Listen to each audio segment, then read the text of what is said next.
God bless you, viewers. This is your boy Marcus J. Wilson. How you doing? Tonight I'm here to give a review on an episode of TV show called MASH. The episode is called Goodbye, Farewell, and Amen.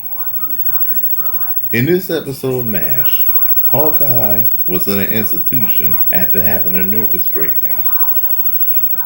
He wanted to leave so bad, but the psychologist Sidney Freeman wouldn't let him leave unless he told him why he was there.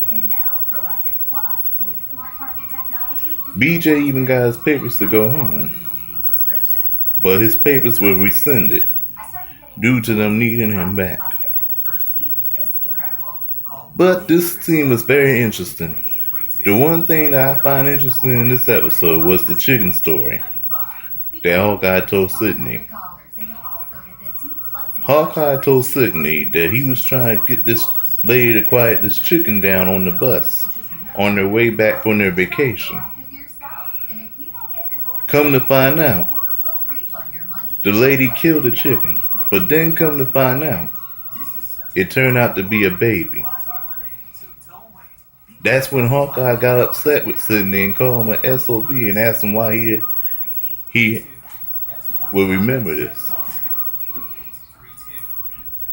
And especially in this episode, Charles was rejected at a hospital from a hospital in Boston. So Margaret pulled a few pointers and asked Klinger to write a telegram to a family friend that her father knew to get Charles the job that he wanted. After Charles found out, he got angry and started an argument with her, which led to the feud that went on before the end of the war. Then, of course, Father McKay, while saving a bunch of Chinese musicians who were actually prisoners after surrendering, who Charles was trying to conduct as an orchestra, Father McKay ended up not hearing and ended up being totally deaf.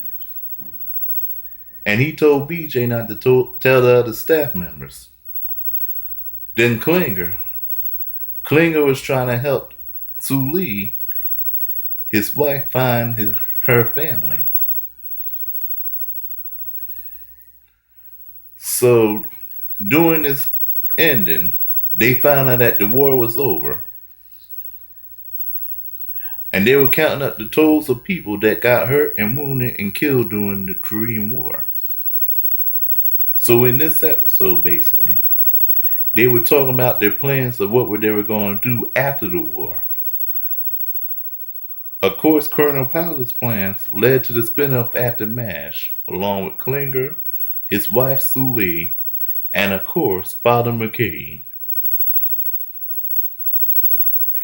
As you know it in this final scene, Hawkeye and BJ were saying goodbye to each other.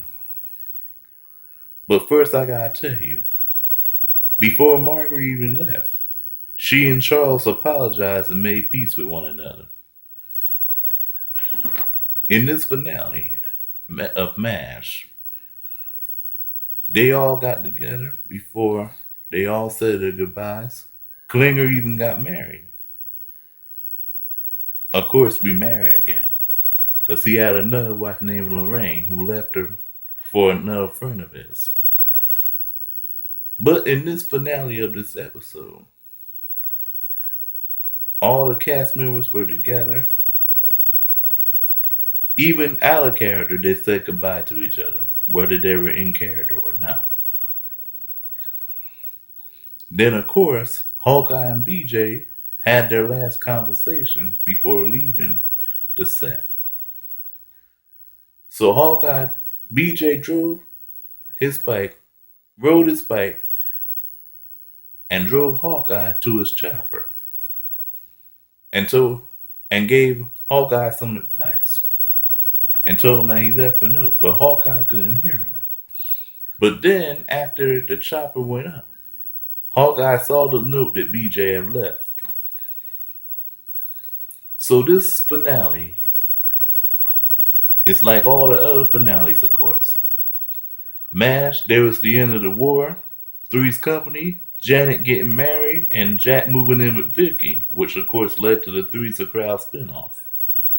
The Cosby Show, Theo graduating from college. Amen, the church, the deacon, and the members of the congregation trying to save the church, and Thelma having the baby, along along with the Reverend becoming a father. And then, of course, there's the famous finale, of course, A Different World.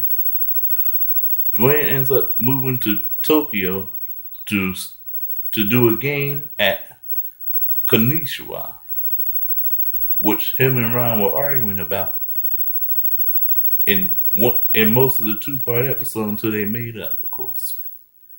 But this finale, of course, was showing like people during the Korean War, and this was a crucial war that most veterans fought, that brought people from around the world to a mass unit against their will,